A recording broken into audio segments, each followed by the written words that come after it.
Hiya, it's me, Selena Lindahl. Welcome to Econ 200. Because we are in an online asynchronous format, I thought I would do a little walkthrough, just like we would do if we were having a face-to-face class. And then you can reach out if you have questions, come to office hour Thursday mornings, um, or reach out on Canvas's inbox. Here we go. So we've got basically macro and micro crammed into one semester, macro and microeconomics being the two main sort of sub-disciplines of economics. Microeconomics looks at firms, consumers, like pieces of the economy, and macroeconomics looks at the behavior of the whole economy. It's more complex. It's a younger discipline. That's where a lot of the fights are recently, is in macroeconomics. So we do sort of some of both of those. So it's a lot to do in one semester, but you get probably a little taste of a lot of topics. Some of them might be more interesting to you than others, probably will be more interesting than others. And that's all good. If you find yourself really liking macroeconomics, or really liking anything in microeconomics, you might think about taking more econ classes. And I'm happy to talk about that as well. All right, so we've got both macro and micro.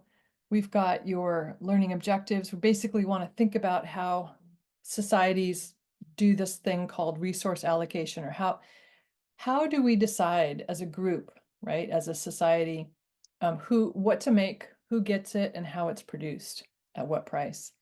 There's a lot there.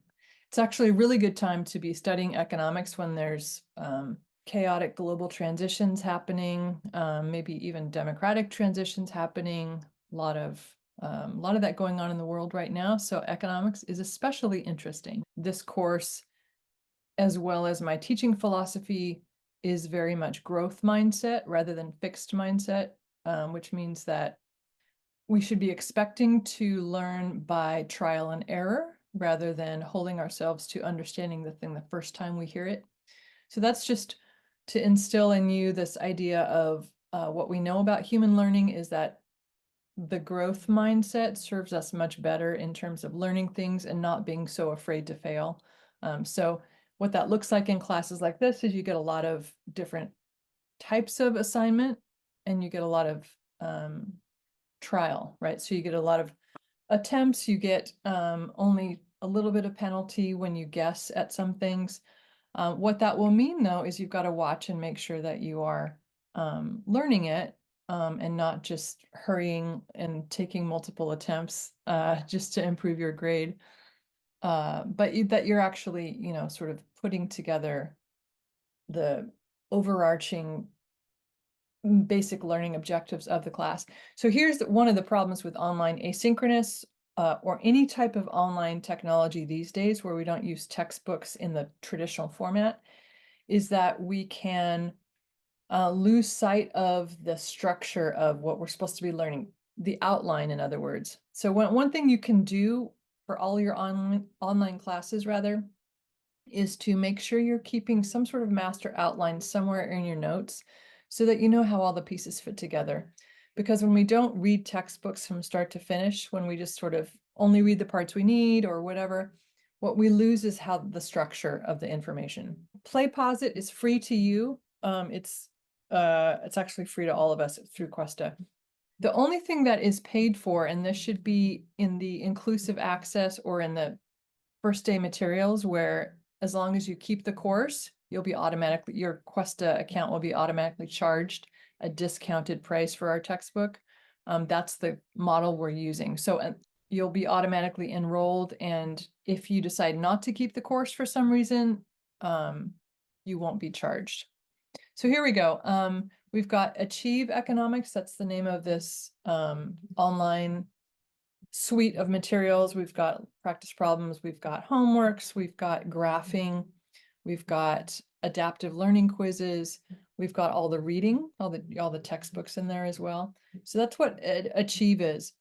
Always on the left side of Canvas, you can see the Macmillan tab. That's where your link to Achieve is if you lose track of it in any other way. All right, so this part of the syllabus basically outlines that we're an asynchronous online course. and that you have different assignment types within Achieve as well as on Canvas. Everything is posted to Canvas to serve the growth mindset that we mentioned earlier. You want to have some low stakes and some high stakes, right? You want to mix the two. You got to have high stakes, but let's build up to the high stakes exams, for instance, by sort of building skills along the way, and low stakes formative assessments to get to the high stakes summative assessments. So that's one thing you need to know. You also need to know that due dates are primarily Sundays right before midnight. There are discussion boards most weeks. Those are due, your initial post is due Thursday night, and then the follow-up posts to your peers are on due by Sunday night. Office hours, I already mentioned, Thursday mornings. And if that doesn't work for you, reach out. We can set something else up. And just, you probably hear this from a lot of instructors, but there are no such thing as a bad question. There is no such thing as a bad question. There is such a thing as bad grammar. But honestly, we're all at different places for different reasons, and there no judgment about any so-called stupid questions or things that are maybe outside the purview of class, and you're wondering if you can get assistance with something. I can point you in the right direction if I can't help directly. And these are just hints. You've probably heard some of them before for being successful in an online asynchronous class. Scheduling and not cramming is an important thing to do. It's against most human nature to do that. We always are overly optimistic about what we can handle in the next chunk of time. But scheduling where it's spread out over the week is usually a better, we usually get less stressed and get more productive when we do it that way. You can absolutely work with other folks and reach out if you want to folks in our class. It can be a really powerful thing for most of us to study with other people. And then you've got practice. So I set up the course to give you a lot of practice, but if that's not enough for you, there are other resources within the Achieve framework. And if that's not enough for you, I'm happy to help you find more practice questions, because that is proven over time to be the most effective way to learn this particular topic, economics, but also a lot of other topics as well. It's not the cognitive ease of sitting back and going, oh, that logic makes sense to me. That's not when we really have got it, because plenty of times we'll do that and show up to the exam and be like, oh. But when we practice with exam questions or problems or homeworks, these are all designed to be strenuous and to not be very fun. But again, the research points to that being a much more sticky and effective way to learn the material, because you've actually exercised the muscles of problem solving. All right, and this is just sort a run through of all the different types of assignments we'll have in Achieve. The adaptive learning quizzes are called learning curves. You can do those before or after or during reading the textbook. It's up to you, but you'll keep, it's a pass-fail sort of quiz where you keep getting questions until you get enough points right. Then we've got some decision points, which are practical problem-solving applications and podcast assignments that are listening to a podcast and answering questions. We've got the longer traditional homework goes at the end of your week once you've done all the other stuff for chapter 2, let's say. Hit the homeworks. It's designed to be a harder task than the Achieve the learning curves or the decision points, right? So we're trying to hit all the different points on the Bloom's taxonomy of learning. We'll have discussion boards to sort of keep us on top of current events and current issues, as well as sort of getting to know each other and interact with folks that are in the same situation that you are. And then we'll have the play pause it videos on some weeks. These are video quizzes. They will be embedded in Canvas as with all of your course material.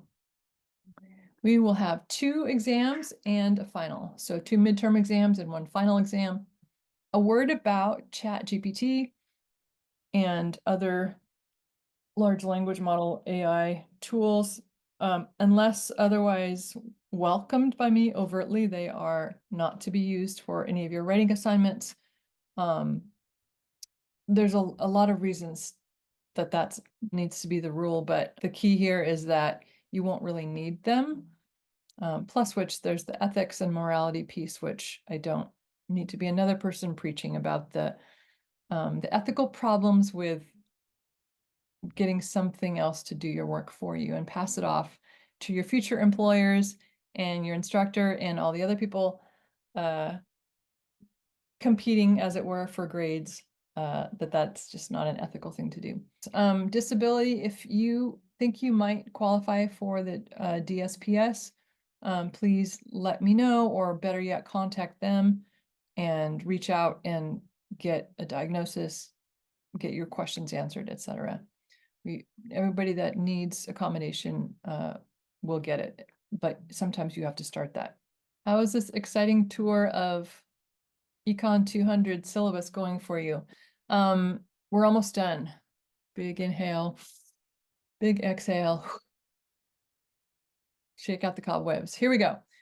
Grades will be done on a percent change, or percent basis rather.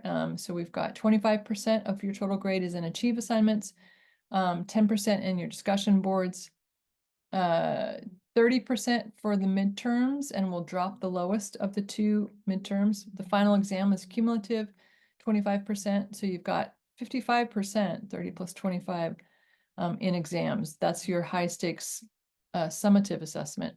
The play posit, those are the video quizzes. And those are basically mostly my videos. Once in a while, I pull other people's videos in. It's a mini lecture and embedded questions. So it's another way to get material, especially in some of our stuff. We're going to need to go not very deep, but pretty fast. And so the videos are a good way to sort of hit the right depth for what I think we need to know. Okay. There will be a dismal art project extra credit that you can do alone or with another person or two from class. More details coming. And finally, well, contact me if you've got a medical emergency or something big happen. I want to handle like drops and late work, as I'm just going to be dropping the lowest X number of assignments for each category. So for instance, for most of the achieve categories, I'm dropping the lowest 3 learning curves, the lowest 3 homeworks, the lowest 3 podcasts, however that works out. Yeah, so unless there's something big that happens, plan on no late assignments, but we do drop the lowest one. So if you miss something, it should be covered. The important dates for us, weeks 4 and weeks 8, those are the tentative midterm exam dates. If I need to change them, I will let you know. Again, Thursday to Friday is when exams are done of the week that they are assigned. And then December 12th and 13th, that Thursday, Friday is our final exam. And everything will be posted in Canvas. How demure.